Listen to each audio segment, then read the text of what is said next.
Therefore, since the promise of entering his rest still stands, let us be careful that none of you be found to have fallen short of it. For we also have had the gospel preached to us just as they did, but the message they heard was of no value to them, because those who heard did not combine it with faith. Now we who have believed enter that rest, just as God has said. So I declared on oath, they shall never enter my rest. And yet, his work has been finished since the creation of the world. For somewhere he has spoken about the seventh day in these words. And on the seventh day, God rested from all his work. And again, in the passage above, he says, they shall never enter my rest. It still remains that some will enter that rest, and those who formerly had the gospel preached to them did not go in because of their disobedience.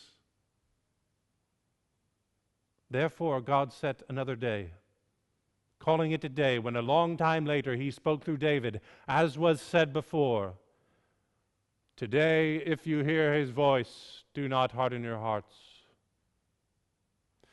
For if Joshua had given them rest, God would not have spoken later about another day. There remains then a Sabbath rest for the people of God. For anyone who enters God's rests also rests from his own work, just as God did from his. Let us therefore make every effort to enter that rest, so that none of you will fall by following their example of disobedience. For the word of God is living and active, sharper than any double-edged sword. It penetrates even to dividing soul and spirit, joints and marrow. It judges the thoughts and attitudes of the heart. Nothing in all creation is hidden from God's sight. Everything is uncovered and laid bare before the eyes of him to whom we must give account.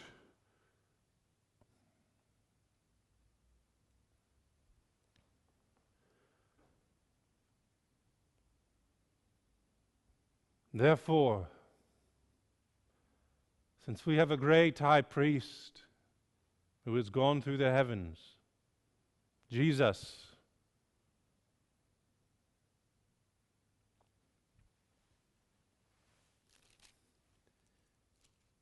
the Son of God, let us hold firmly to the faith we profess. For we do not have a high priest who is unable to sympathize with our weaknesses, but we have one who has been tempted in every way just as we are, yet was without sin. Let us then approach the throne of grace with confidence, so that we may receive mercy and find grace to help us in our time of need.